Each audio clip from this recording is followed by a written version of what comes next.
From We Are Spectacular, this is the Spectacular Marketing Podcast, a podcast about everything brand, marketing, digital and social for the food and drink industry and beyond. It's Saturday morning and I've managed to escape for a couple of hours to just chill out, get a coffee, read The Guardian and look at the latest restaurant reviews by Grace Dent. And I've been sitting in a place called the Plant Room. So there's a couple of these in Brighton, one in West Hove, very West Hove, and one in Brighton. A fantastic concept with great staff and great product. Vegan cafe with amazing all-press coffee, which is one of the best out there in my humble opinion. Talking to the staff, they seem to be having some real fun. They've attracted the right type of customer for them. The place is looking very grammable and very millennial with the cheese plants and the prints that are on the wall. So some real fun stuff going on there. But what really stood out to me was the care and attention that went into the product. Small, big things in terms of almond croissants that look unlike any other almond croissant that I've seen in the high street. Also real generosity about how much almond paste is within it. And also on top, using whole almonds rather than almond flakes that sometimes look a bit cookie cutter or factory born.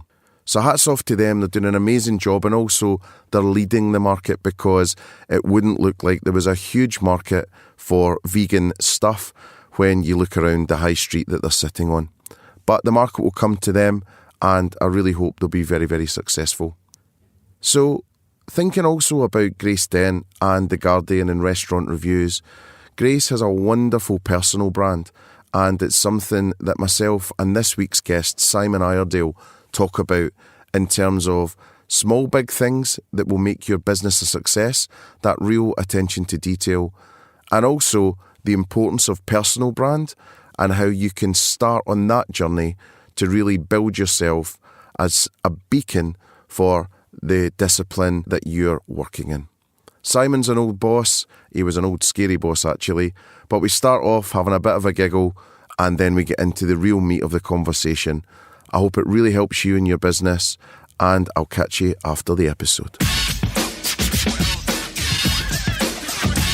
Gives me great pleasure today to welcome friend, old scary boss, work colleague, Simon Iredale. And Simon, I guess, we met for about 2000s or something, wasn't it? 2004 or something.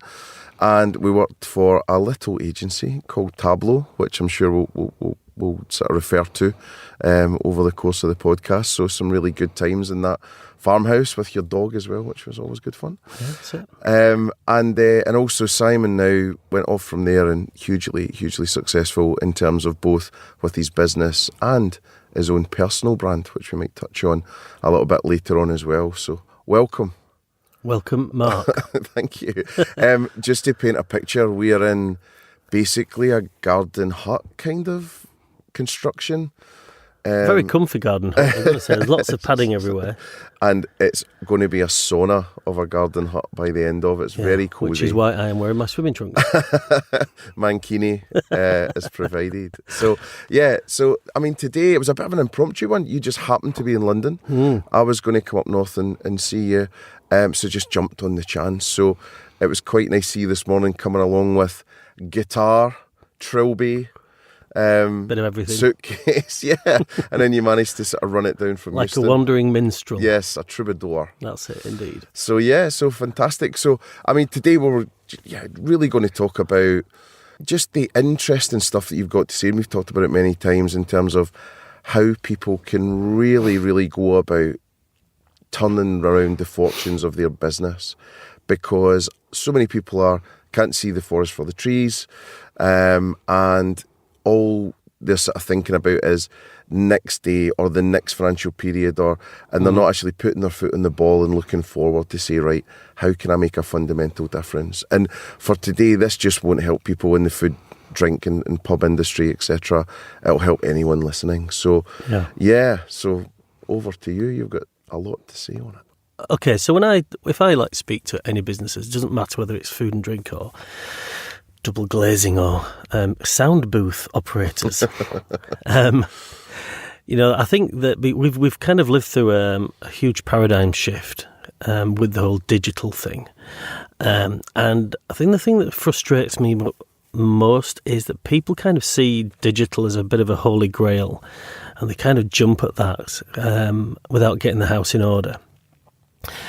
We live in a particularly complex world now where, especially in the food and drink industries, where everybody kind of stands there like cowboys with their phones in their pocket, waiting to pull them out and rate and review the restaurant or the pub or whatever, and if there's a tiny thing wrong, they think, this is my opportunity to be famous and to degrade the establishment that I'm sat in.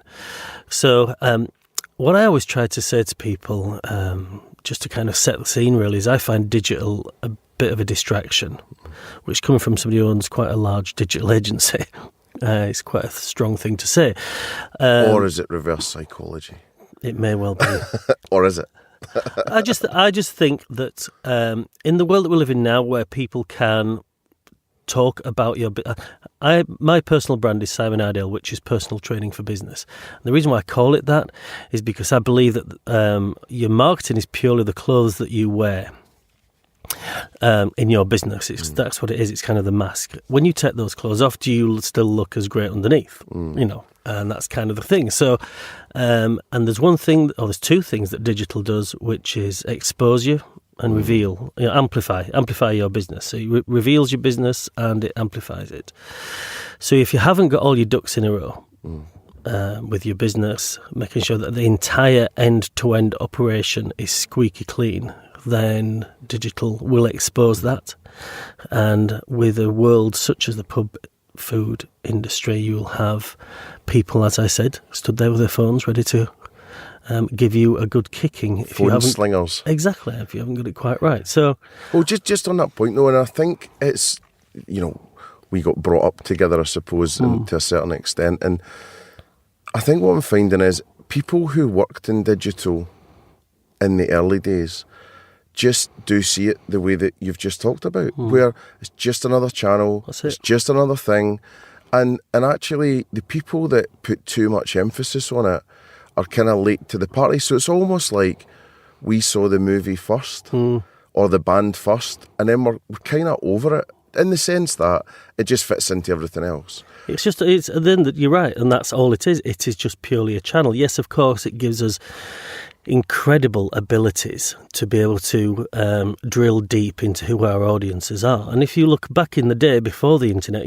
before the internet actually happened, when I was working at an agency, it was purely about understanding who the customers were, and we'd use some demographic profiling, and we'd use mosaic profiling to kind of give us that. And we had some kind of catchy lines that we had to then put out in magazines or on TV or on radio or something like that. And that's never changed. All it does, that digital now allows us to drill deeper and deeper and deeper and deeper, so that instead of us spending £100,000 on the inside front cover of a magazine, we can now spend £100, let's say, in Guildford selling guitars, for example, for a guitar shop. For people who are interested in playing guitar. And you could even get down to the fact of people who are interested in heavy metal music. So you could sell them heavy metal style guitars. Jaggy guitars. There you go. So you're right. Digital is just purely just another channel to us, and it's about understanding who are our audience. And how do they digest the content that we put out there? And are we putting it out in the right place at the right time? And is it relevant, and does it have context to it? Well, I think one of the big thing, I might even argue the other side, which is, too much data is actually bad. And I think it creates paralysis, where people spend 80% of the time looking into the data too much, and then it's not joined up. So sort of companies we're coming across, or agencies we're coming across, I think they're good at one or t'other, as you might say, which is like, basically they're great at the analytics side, really bad at the creative, or great at the creative side, but they put it in the wrong place. And I've very rarely met a company or an agency that's, really got that nailed, So, and this is why we run Motionlab the way that, sort of shameless pitch here, but this is why we run Motionlab, and we've been particularly successful, because we treat the individual elements of that as purely separate businesses. So we have the creative campaign team. We have the digital development team, websites, softwares, apps, things like that. And then we have a very, very strong analytical marketing team, content marketing and the like. Even in there, we have that broken down into social media, we have that broken down into paid advertising, and we have that broken down into organic. So what we do then, because you have that situation where everybody's under the same roof, you can glean insights from the data and then split test, A/B test, so run 2 or 3 adverts with different messages on at the same time to different people. And then go to the creative team and say, this series of words works better than this series of words. So on the adverts, use this series of words. So I absolutely fully still believe that we are all magpies. We all gravitate towards beautiful, creative things. So it is just as important for us to put out really great, creative, really compelling campaigns, as well as analysing the data underneath. And I think, in the food and drink world, there's just not that bigger budgets there. And even if there is budgets, people kind of don't want to spend them. So it's quite interesting, someone will come up to us and say, I want to do a video.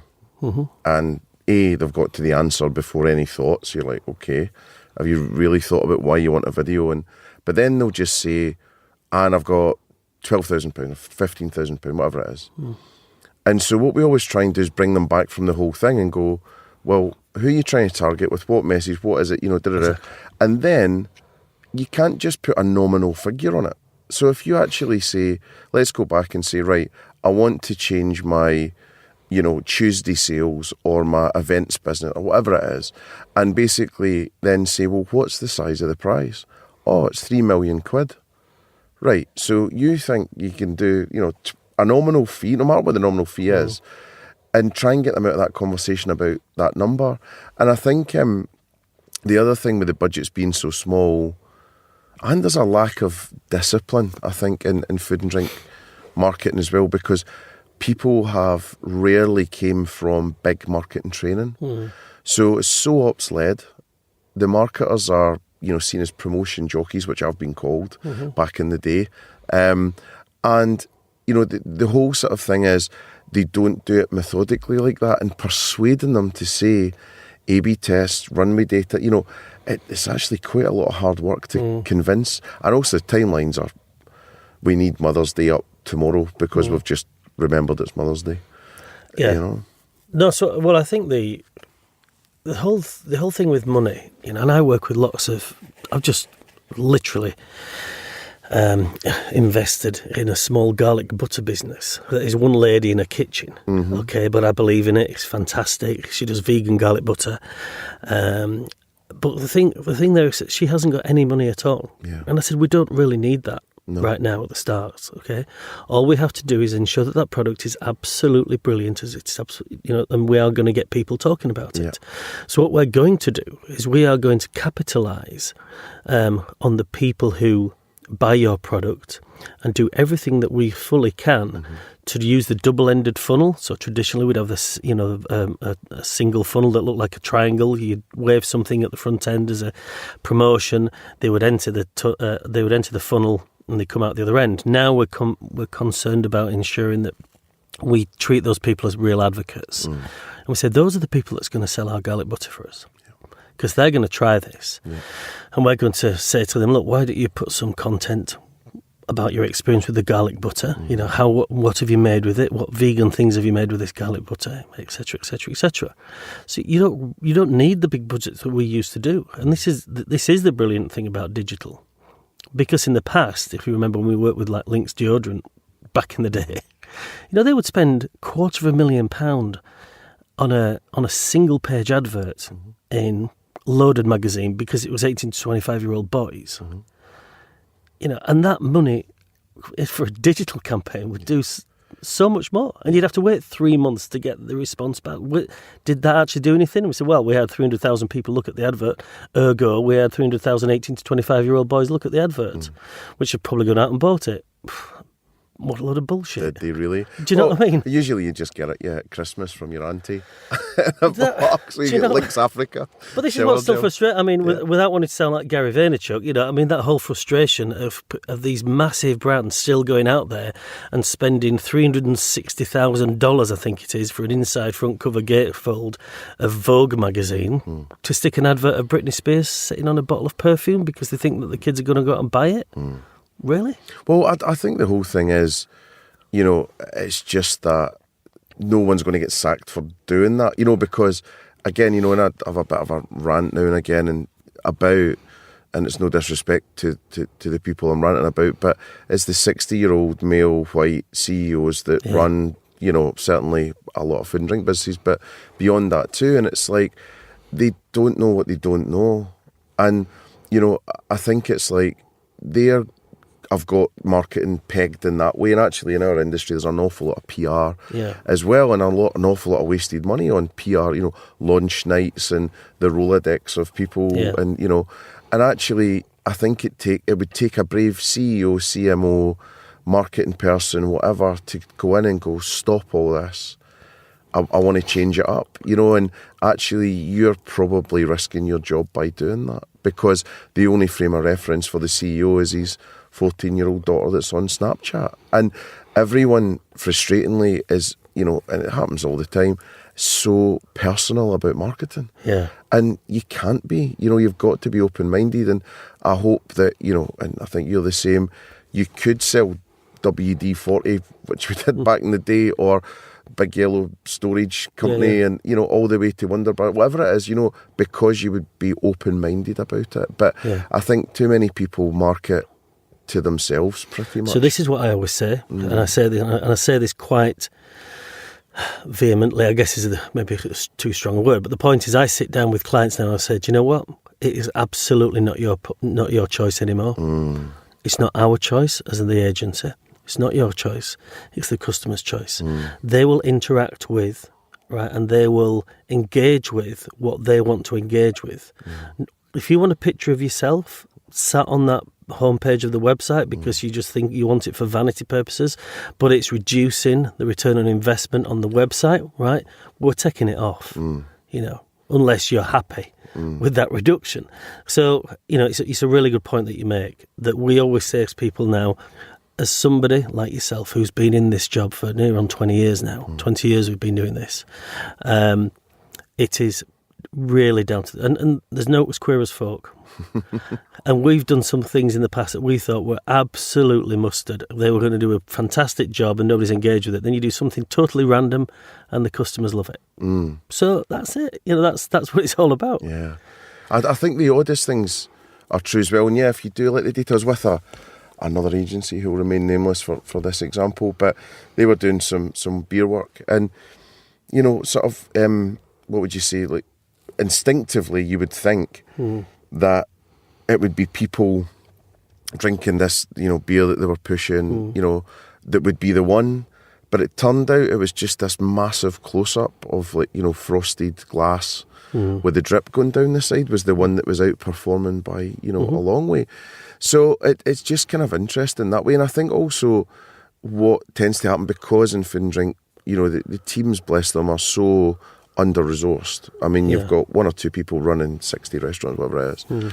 And, they almost don't have the time, which then makes for worse social media thoughts and digital thoughts, and there's no customer lifetime cycle, and they're just, so it is quite a tricky one, to be able to get it set up properly. As somebody who spends quite the majority of what I earn on eating out, because I love food, and I someday in the future I may end up cooking, having a little bed and breakfast and cooking for myself maybe. I spend a lot of time eating in restaurants, and I think my frustration here is that, as I said, let's go right back to the beginning again. What tends to happen in some restaurants is they really do not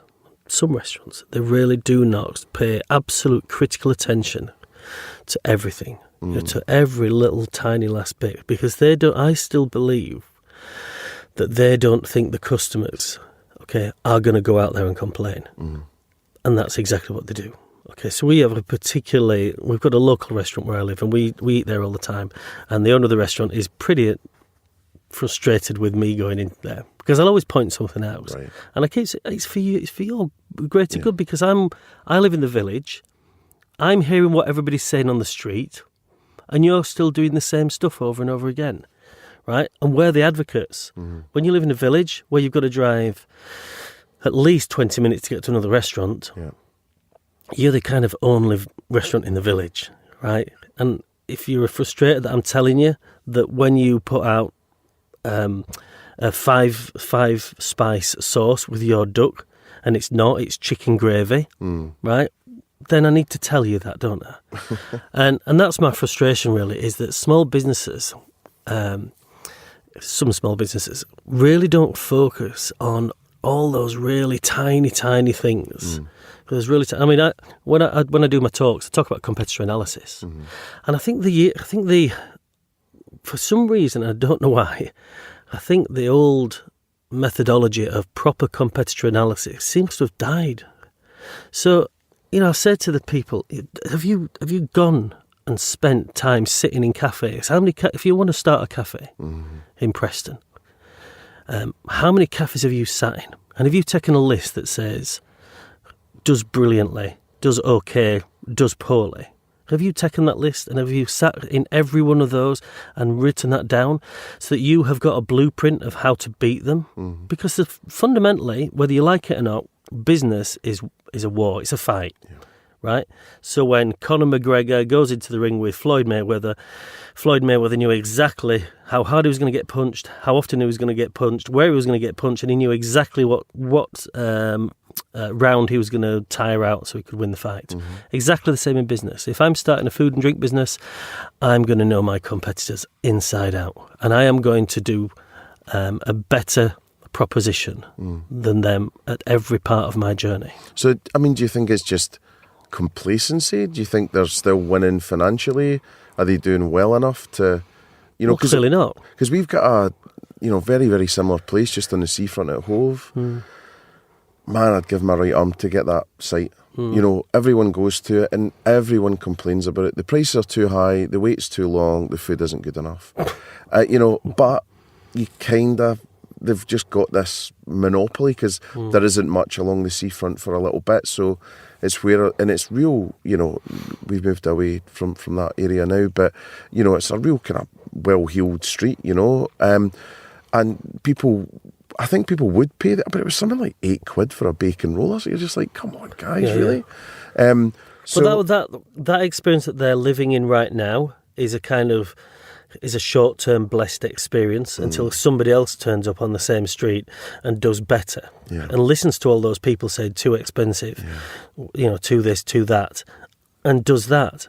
Exactly the same thing in my. So we also have an Indian restaurant in our village, and a high-end Indian restaurant turns up from a chain of 3 or 4 in the northwest. So really great reputation. Started with fabulous food, everything was great, everything was all singing and dancing, and then slowly have started doing worse and worse and worse. And we went in there last Saturday, when Saturdays you'd have to book a week in advance. We went in there last Saturday, probably 8 o'clock at night or something, and there was 4 people in, and the food came out. I asked for a vindaloo sauce with my chicken chasli, because I like a vindaloo, and it wasn't a vindaloo sauce, it was like some tomato thing with some stupid amount of chili powder in it. And I was like, I'm really sad. I'm sad that you cut the corners on the thing that you're selling. Why are they doing that? Is it money? Is it lack of care? It's because I believe it's exactly that. It's trying to get the cash flow right. So what people do is they say, all right, well, we need to increase cash flow. So what we'll do is, we could probably cut a few corners there. We could probably use less garlic in that. We could probably use cheaper tomatoes in this and whatever. Less staff. Exactly. Yeah. And all that does it then the people who are there selling that product will go, we're fairly switched on as a race of people, of human beings that eat food now, because we see it on TV all the time. You've got MasterChef, you've got Great British Menu, you've got Bake Off. It's all about food now. So there's millions of food books out there, and there's millions of superstar chefs out there. So we know food as a race of people. We know food. So if you go into a restaurant, right, and you've got those really crappy chips that everybody serves, them with the curved edges, because you just know where they come from. Yeah, probably some super chain. You just know, and you know that you don't want like soft peas and soft carrots, and you just don't want that because you can do better at home. And it's all about. I just believe people are trying really hard to try and save costs, and they're taking it out on the product that they're selling. Which then, eventually is a race to the bottom. And it is a race to the bottom, that's it. And I think, we've banged on about it in a couple of podcasts now, but, just talking about, that great phrase from Robert Bean, which was, you can't shrink a business to greatness. It just doesn't really happen. There you go. So it was always a good one. And, you're a well-travelled person, up and down London, Preston and all that stuff. What kind of differences? Are you seeing differences between the London restaurant scene and Preston, Manchester? What you kind of seeing? I think it kind of falls into three categories, I would say. You've got the kind of those places that just serve everybody a little bit of something, the pubs, with the curled edge chips, and the pies and the very stereotypical menu, scampi chips with peas, that sort of stuff. Round where we are, in the northwest and in London, I guess, especially kind of down sort of Smithfield area, it's that the produce, so we live in a great area near the Lake District, so we've got you've got like goose and chicken, which gets served in London, so it's all about provenance. So you've got certain restaurants that are doing really well, that really rely on provenance of the food. We've got some great cheese manufacturers up there. We've got some fantastic butters. We've got some brilliant vegetables, pilling potatoes. So a lot of that makes sense. The only difference is between where I kind of live, taking Manchester slightly out of the equation because that's a fairly big city, to what I love about London is just the sheer variety. So if I want to go out for a meal in London tonight and I want to go have Vietnamese, I can probably find 100 Vietnamese restaurants. Easily. In Preston there probably isn't any.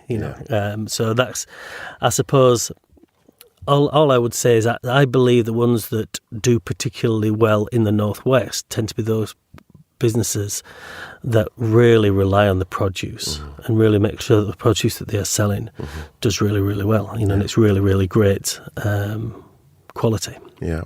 And then in terms of you being that sort of fitness trainer for businesses really, and, getting them into shape, obviously there's, certainly in the food and drink world, there's a lot of, restaurants in trouble, So again, going into those businesses or seeing it from afar. So, you've got, unfortunately the poster people for it, but, Jamie and Prezzo and, Byron and all the rest of it, do you think any of those are recoverable, or do you need to just start the Prezzo again? thing, the Prezzo, I saw you liked the post on LinkedIn this morning by, I think, their chief of procurement. And it's great that they save these people's jobs and whatever. And that, absolutely.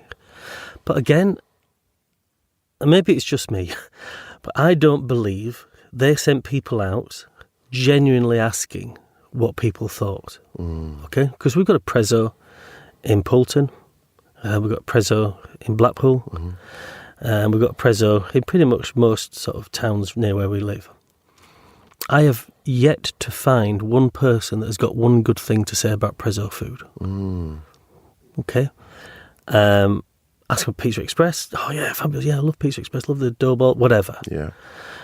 And every time we've ever been into Prezzo, it was always a substandard experience from everything. Staff, quality, all that kind of stuff. And I hate to say it because I don't want to knock anybody who's doing a job, but this is just the word on the street. And I just think you need to know the word on the street, because it's the people that buy your product. And again, if you look at the tools that are at your disposal, so, you've got digital listening and, I remember who was it now? I think it was at Dublin Web Summit, and they said, something brilliant, just like 95, 96, 97% of your time listening on Twitter and 3 or 4% posting. Exactly. And just setting all those things up. And yeah, I mean, it's just really interesting to see, the ones that are, in trouble. And I think largely the market has stayed pretty stable in terms of people still going out and spending money. It's just, people too want much to. choice. Oh, definitely. People want to go out and spend money. We have a brilliant chain. I don't know if you have them down here, Miller and Carter steakhouses. Yes, we do. They're doing very well. And for a chain of restaurants, I think they just do a brilliant job. Really good. It does help that they have that beef dripping sauce, which is absolutely to die for. But the difference is, if you speak to anybody in our local area, and again, we're a farming community in the northwest of England, if you speak to anybody in that area, we are absolutely super critical about meat, because it's where we live. It's all about the meat. And everybody says if you want an absolutely amazing steak, you've got to go to Miller and Carter. Yeah, you've got to pay a little bit more, but we don't care. I'll pay a little bit more to get a not chewy steak. Yeah. Do you know what I mean? Is that what it's written down as on the menu? Probably. No, I mean, they're doing a fab job. I mean, certainly up in Glasgow as well, being raved about. I was only up there the other week. And, and looking at all that. But interestingly, the flip reverse is in London a bit where, Miller and Carter versus then maybe, don't even know if it's more expensive, but just it's seen as, more premium, I suppose, the Hawksbills of this world, you would kind of end up there. But I think, they just seem to be doing such a solid job. And I think also, it's these brands that are catering for not the, AB's audience, the top end, and they're kind of going mass. Like, they seem to be doing really well, so I think they're going to clean up. They've just went about it quietly as well. There's not been any big hurrah. There's not been loads of marketing. It just feels like it's just... They've just done exactly what we're saying. Yeah. They've got the product. They've focused on their key value proposition, which is doing the very best steaks. Okay? They've focused on that. The environment is beautiful. The service is impeccable in the ones I've been in. Yeah. The service is impeccable. They've focused on those three key bits. Simple stuff. As I said, nothing to do with digital. No. Nothing to do with marketing. Just getting that product absolutely the best it could possibly be. Right? So you sit there, as the owner of that business, sit there and have that meal and go, is this the best steak I could possibly have within the realms of not buying Wagyu beef and all that stuff? Is this the best steak that we can produce? Okay, if you can sit there as the owner of that business and say, yes, this is the best steak we can produce, then you've done your job. So they've come about it by ensuring that their key product, that steak, is excellent. Yeah. And what's happened then is those 200 people that go in that restaurant on a Saturday night, okay, all go. I suspect the majority of them, they might have a few bad reviews, but I suspect the majority of those people would go out and then tell all the friends, oh, we had this amazing meal. Yeah. So that 200 now turns into 400. And that 400 turns into 800. Yeah. And it's not long before you don't need to spend any money on marketing, because you've got 5,000 people in the northwest of England saying, if you want the best steak, go to Miller and Carter. Well, I think... By the way, we're not getting paid by Miller and Carter for this. Sponsor. I might approach them as a sponsor. So the other thing was, just in terms of that, there was a great thing, and again, I think we maybe touched on it in a podcast before, which is just worth saying again, which is, it was a chef, I believe, or certainly an owner of a restaurant business, and they said, when we have 3 or 4 people for dinner, we treat it like we've got 3,000 or 4,000 because of their digital reach, which I thought was such a smart thing to say. Yeah. Just thinking about all that. And then going back the way to what you were saying about that, sort of last 15%, and getting it wrong. When I was over at Pret working there, they sent us on an outward bound, one of these team bonding things. And that's always stuck with me, right? And as part of that, they did that spider's web thing where you've got ropes and you've got to pass everyone through. So I went first, right? No one's going to want to carry me through, I don't think. So we did all that. But what was interesting was pretty much every single person celebrated before their feet were through. So what had happened was you had to pass people through different parts of the web. the rope web, spider's web thing. Yeah. And they were clipping their feet at the end. Right. So the lesson was, don't rest on your laurels, don't celebrate. That's it. Until it's done. And it always sticks with me. It's just that last 15% always. And it's frustrating because it is those tiny things. You know, I say to people, when I do these talks, I say to people, let's take a cafe as an instance. And I do this all the time now. And I'm not going to name any names, but anybody who's listening to this, right, I want you to go into a cafe. The next time you're in a cafe, it doesn't matter whether it's a big chain, you know, one of the big 3 or 4 coffee houses, whether it's an independent cafe, right? And I just want you to look at the floor. I want you to look at maybe it's just because I'm a little bit cleanly and anal. Have a look at the cups. Have a look at the chairs. And I think you'll be amazed, right? Because you see all this big glossy, big brand stuff on the outside.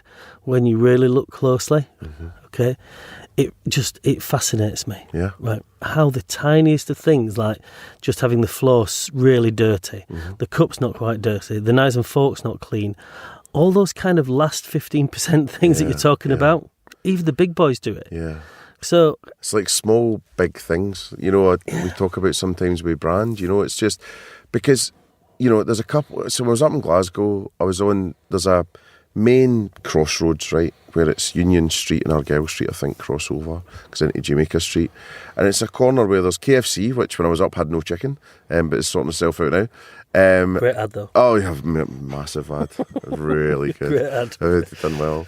And then they've got Pizza Hut in the other corner, McDonald's, and they've got this new one called Tim Hortons, which is a Canadian thing that's, you know, Canadian coffee shops coming over. Seems to be doing well. But although that's the 4 main food groups for anyone Scottish, obviously, but the Pizza Hut one, I just stood and looked. I meant to take photos, and man, the paintwork was away. So actually, from sign level down, it was looking like it had been refurbed and all. And you looked up and you just thought, really, you know, bird crap everywhere. The shadow of like an old Pizza Hut sign, rotten wood. And you just think, if that's the care you've got on the outside, what care might you have in the kitchen? And then the other one, it's not just Pizza Hut or restaurants or, you know, everyone. And actually, I think the bigger boys and girls are worse at it because they've got a cycle. You know, they've got a capex cycle, you know, for refurbs and stuff. So they'll be sitting and they'll be going, oh, I don't need to do that one for 5 years, tick. And it's like, well, it isn't like that because actually the weather's different in Scotland and this and that. But, you know, Debenham's the same in Oxford Street. You know, I walk past it most mornings because, you know, if I'm staying up in London, and the lights are out on the main sign on your flagship store, if it is a flagship store, should be, you know, it's main one. And you're just going, jeez, oh, really? Come on, guys. So let's go back to a small business now. So I've been down visiting family down in Essex, and we went out. There was 14 of us went out for a meal at a pub. We've been to it quite a lot of times. We always go there because there's playground outside for the kids, like a play area. There's loads of space, and it's you know, and it's right on the border of the CM postcode and the EN postcode, and beautiful, massive pub, always really, really busy, all full of people. And this is Saturday night. Okay, so granted, we went in slightly early, went in at 5 o'clock, and there was not a single soul in this pub. 5 o'clock. And they said, oh, we've made a mistake, you need to pre-order your food. So we turned up and we pre-ordered our food and we turned up and they came back and said, oh, we've got your pre-order food, we just want to just double check it. And they said, and a few of us said, oh, can we change? Oh yeah, you can change if you want. So we're like, why do we need to pre-order? What was the point? Yeah. Anyway, so we go into this place and eventually, well, it's now sort of 6:30, 7 o'clock, the food turns up, cooked by this lad in the kitchen who came out and actually served us the food himself. He said, oh, sorry, we're really short staff, so I'm doing the cooking, I'm serving the food and I'm doing all the dishwashing as well. And we're sat there going, you said that out loud. Yeah. So and then I said to him, I said, oh, have you any salt and pepper? I can't see any salt and pepper pots anywhere. They said, oh, I'll go find some for you. So anyway, the owner comes over and said, oh, sorry guys, honestly, we were so dumbfounded about this it came out with a load of sachets, those sachets of salt and pepper that you get in like KFC. Yeah. He said, I've just got a load of sachets for you here because I've not ordered any salt and pepper because we're waiting on our summer menu next week. Now, anybody who's listening to this, right, who knows anything about food, right, will probably not understand the reason why you have to wait till next week to order your salt and pepper for your summer menu. Is it like a logistical thing that it's coming from the same place as the I have no idea. new ingredients? Or? But this is a restaurant yeah. who didn't even have salt and pepper. Yeah. Right, and we left about 8 o'clock, yeah. okay, and there was still nobody in. Yeah. And they wonder why. Yeah, it's not help. I think this is the whole thing that, again, when people are going under and stuff, they've got get-outs now, haven't they, with, the B word and Brexit and rates and it. But I think, are you seeing a Wagamama closing? Are you seeing a Nando's closing? These people are just nailing it every single week of the day, Fuller's, whatever. But the other one is, just on that point, a flip reverse of that in a good way, which is we were out on Thursday night. So a bar in the city called the Kitty Hawk.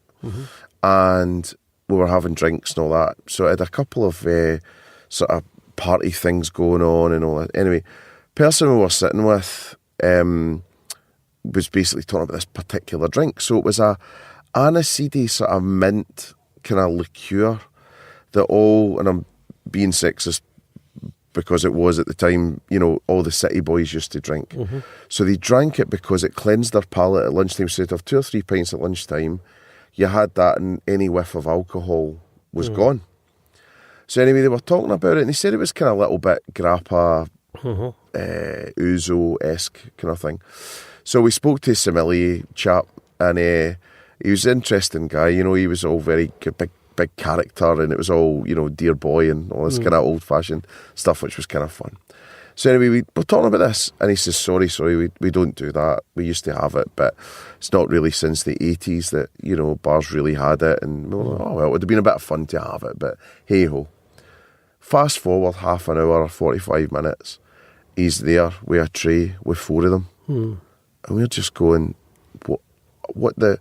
And he's like, don't you worry about that, dear boy. Don't worry about where it came from. Just don't ask. And you're just like, wow, That's it. And that was all it took. He nipped off. There was an offie somewhere, local, or he went to another bar and got it, or whatever he did. And it was just like that kind of, wow, I can't believe That's it. that you just did that. Those little tiny things. Oh, it was massive. Those little tiny things. And I love those little tiny things. Those little things that you don't expect. Yeah. Because we kind of say, right, I'm expecting to have a substandard meal, let's say, if you're going into a particular place. Yeah. But all of a sudden, if you can just do those little tiny things that you just go, do you know, that was really, really good. Because those are the things that when you've just done it on a podcast to thousands of people, so... you do those things in your business, it probably costs you very, very little, and they come out and they say, if you ever go into Indian restaurants, right, they're particularly good at it, because in the Indian, they'll always say, do you fancy some of this, little starter? It doesn't really matter that it's probably really cheap liqueur stuff. It's a nice thing, isn't it? Yeah. And it's a really good thing. And I always... I just always like that because it's the unexpected. It's the unexpected. So, in terms of your personal brand side of things, then, I guess it's quite funny because we're a bit mirror reflection of each other. We're both doing this, speaking stuff, and we've also got our agencies and, and things like that. When you're going out and doing the speeches, and also you had a, what was the body that you went through, the way you do it's began with a V. Oh, Vistage. Yeah, so that's pretty big stuff, isn't it? Like doing that sort of almost in the TED scenario. So, I mean, what are you sort of thinking, when you're doing this personal brand thing? What advice would you give to people if they're wanting to, boost their personal brand?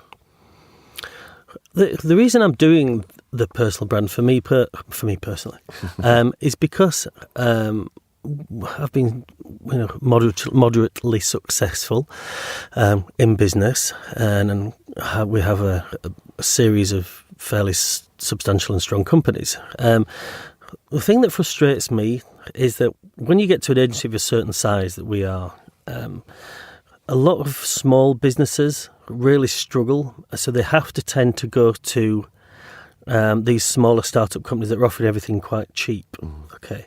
Now, I'm not saying there's anything wrong with it, because we all started somewhere. I started on my own out of a small office, and I'm not being negative, but I don't really make any money out of that side of the business. I do it to try and help and educate small businesses on what to avoid, what pitfalls, what to avoid, and what to really focus on. So, if somebody's building their own personal brand, it's about getting that core thing right. So my core strategy, the personal training for businesses, is to ensure that a small business knows everything about their business, just like you do in a gym. You work on your legs, or you work on your glutes, or your pecs, or wherever you're working. You work on small bits at a time, and then the sum of parts makes the whole. So exactly the same in business. So we want to make sure that the quality of the product is absolutely perfect. We want to make sure that the messages are perfect, that you know exactly who the audience is, you know that your delivery is right, you know that your packaging is right. Whatever it is that you're in that business, making sure you don't have dirty floors, making sure that your knives and forks are clean, making sure that your glasses are right, making sure that you're serving the best quality you can possibly do. You're making sure that you sit in front of that meal, eat it yourself, say, is this the best we can do? And if you can do all that, that's great. So, again, going back to your question, if you're building a personal brand, it's all about making sure that you've got that core product right, just like the Miller & Carter steak. Yeah. And I think, it's, filled with complexity, because I think it's quite funny, over my career, there's been quite a lot of get back in your box marketing boy, so when you try and, look at everything and say, look, I can do your marketing, but if it comes in and the service is crap and the food's crap and Exactly. But yeah, it kind of falls on deaf ears, and I think it's such it can be such an ops-led thing, and I think if you start bringing in this B word in terms of brand and saying, look, it's about everything, you can get everyone on side, then I think you're in a really good place. But it's quite it is quite funny where you look at, we've taken the wrong site, marketing will help us. Well, you shouldn't have taken the wrong site. How this is the thing. Like I said before, the two words that I'll keep saying is that all digital marketing and marketing does is reveals and amplifies. Yeah. So it reveals your business and every part of your business.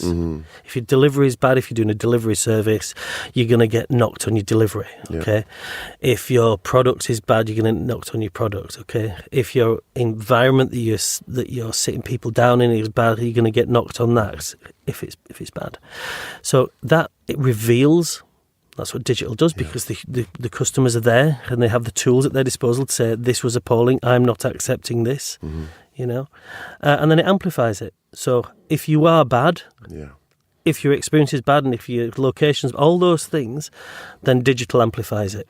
Without your choice. Because the customers, you can't tell them what to do. Well, I just think it's really interesting. And also, when you're talking to clients, it's probably maybe the thing that would make or break us working with them, actually. If they would listen, and if they would let you get your hands on more than their posters, to try and help them. This is the thing. Marketing, right, isn't what it used to be. Marketing is in the entire business now. Yeah. Marketing has to permeate the complete end-to-end of a business. It is not just the poster boy at the other end. It is not just that dangly carrot that it used to be. If you believe that, then your business is wholly wrong. Well, I remember Jim Sullivan, who's like a big restaurant consultant, he said, or he maybe paraphrased someone else, but he said, that's marketing isn't a department. It's the entire business. It's not just a. That's it. But I think it's just helping people get their heads around that. So in terms of the speaking side of things, I'm always getting asked about public speaking and tips for public speaking. How did you get started? And be really interested to know your take on it, because you've been doing it an awful lot. So how did you get started? Who let you up on the stage? What happened? Do you know what? The actual first time was when we were down at Tableau. I've always been in, hence the bit at the beginning about me bringing the guitar. I've always been in bands all my life. It's something I've always done. I've always played guitar. So I've always been on stage since I was about 10 years old. And you can probably guess from this interview roughly how old I am. So I've always been on stage. So I've always loved that. I am fairly opinionated. Maybe that's the Yorkshireman in me. Mm-hmm. You know, I don't suffer fools gladly. I just say it how it is, and if you like it, fine. If you don't, then sorry. You know, I'll apologise. I've seen that a few times. He may be. So I was actually asked to do a talk at Middlesex University. God, back in 1999, I think, or 2000, I think it was. And I remember just being asked to do a talk on futurology. Oh, it must have been later than that now, because I think I was at Sony Music then. Might have been early 2000s. Asked to do a talk on futurology. And I just said, look, I predict that the world's going to have just lots of screens. We're not going to have TVs. We're not going to have computers. We're just going to have screens. And we're going to carry a thing around in our pocket, and our entire life will be on this thing in our pocket. And then that TV screen, whenever we get in the vicinity of it, it will be our TV screen. You know, and that was kind of it. So that was my first talk I did, and I really enjoyed it. I really liked it, and I got a lot of good comments from it. So I just really like it. I enjoy being on stage, and I enjoy I tell you what I'd really enjoy most about it is I enjoy the research process. Yes. Because in the world that we're living today, especially when we're really busy running businesses, as much as you want to be innovative and cutting edge and all that sort of stuff, you know, you very rarely get time to sit and actually really look at what's actually happening in the world. You know, you kind of have to live it. Whereas when you're doing a talk on trust or reputation or whatever it might be, or building brands, digital, whatever, you spend a colossal amount of time listening to your peers, you know, reading books, listening to audiobooks, watching podcasts, just really getting out as much as you can get and picking on those really key salient points that align with your thoughts, so that you kind of have a little bit of peer review and you also have a little bit of foundation to what you're saying. Yep. You know, and I think that's the great thing about public speaking. It really, really does help you. Because when you are stood up on stage, you might be speaking to 200 people.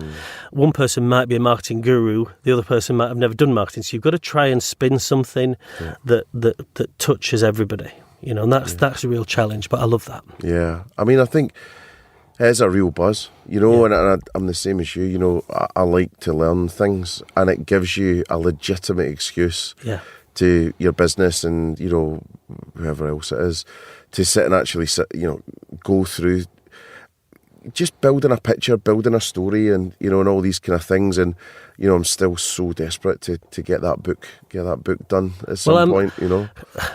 I'm 32,000 words into my book, and I smashed the first 32,000 words in about 4 weeks. Wow. And then that was back in October, and I've not touched it since October. Yeah. I just need to get myself back into that frame. Back into the zone. Yeah. Maybe this summer, just sit out in the sun. I think I will. I think I'll just finish it off.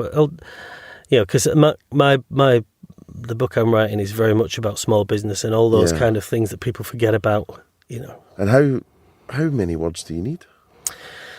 Well, I believe I'm aiming for 70,000. So I think 70,000 is a good. It's a good sort of book size, you know, so it gives people value. I think that my problem with it is that sometimes if you try to write something with a set word length, then you just tend to, you know, these books that you read, you think, well, you could have just done that in one chapter. Yeah. You know, it goes on and goes on and goes on about the same thing, and then just padding it out, you know. So which is why I'm kind of breaking it down into in sort of seven areas. Right.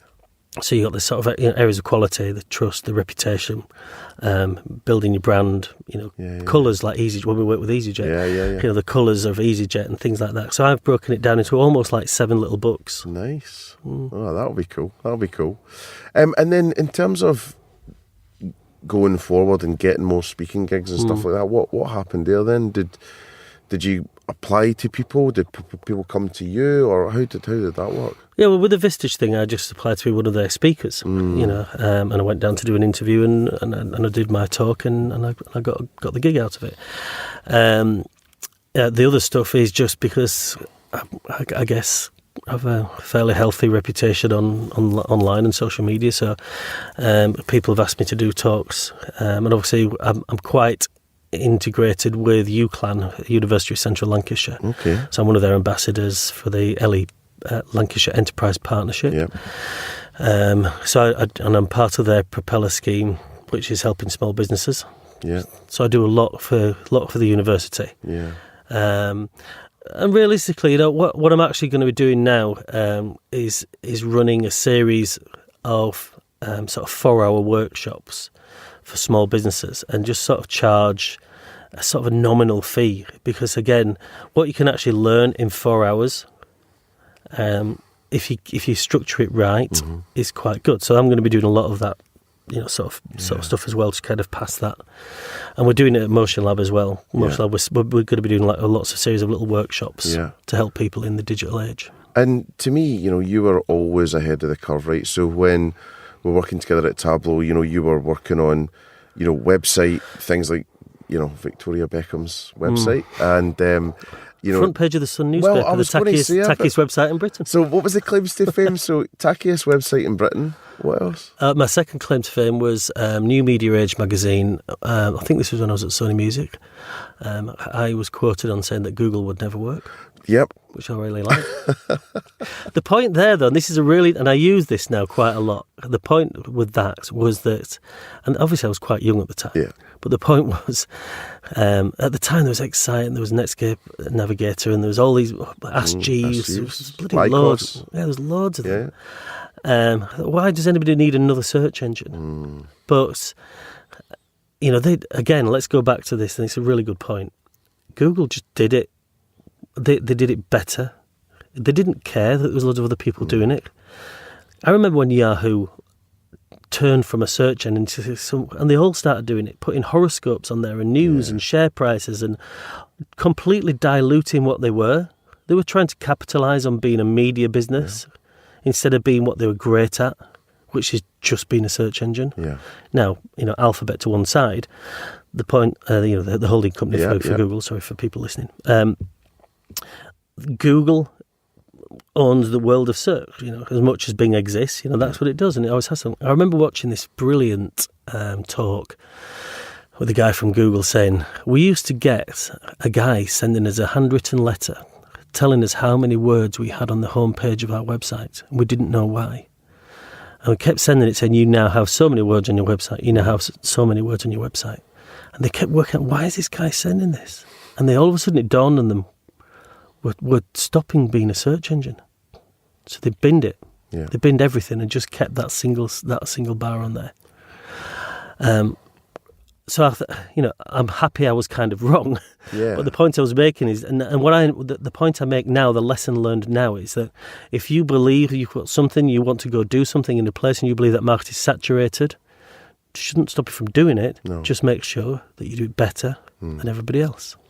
I think that's an amazing point to wrap up on. And I think, you know, in terms of the theme of all the way through is, you know, get your brand DNA straight. Absolutely. And once you've got it straight, deliver on it time and time and time again, and don't get distracted by what everyone else is doing. And if it's once a week, if it's once every 2 weeks, keep sitting down, having that gammon, egg and chips and saying, is that the best gammon, egg and chips we can possibly do? And get that vindaloo sauce right. It is not an Indian sauce, it's a Portuguese sauce. But anyway, there you go. Well, listen, Simon, thanks so much for coming in. Really, really enjoyed our chat. I've really enjoyed it. It's been bleeding hot. It's been boiling. I'm so pleased I won my mankini. So yeah, we'll get changed, dried off, and yeah, we'll get this all edited up. Thanks so much for coming in. Cheers, man. You're a man. Thank you. Thanks so much to this week's guest, Simon Iredale, for coming in to talk to us about how to make your business physically fit and also how to grow your personal brand. There's links in the podcast notes to find out more about Simon and his business Motionlab. Please do rate, review and subscribe to the Spectacular Marketing Podcast. And a massive, massive thanks to the exec production team, Gabby, Gaz and Mihal, for making all of this happen. I'm Mark McCulloch, and this was Spectacular.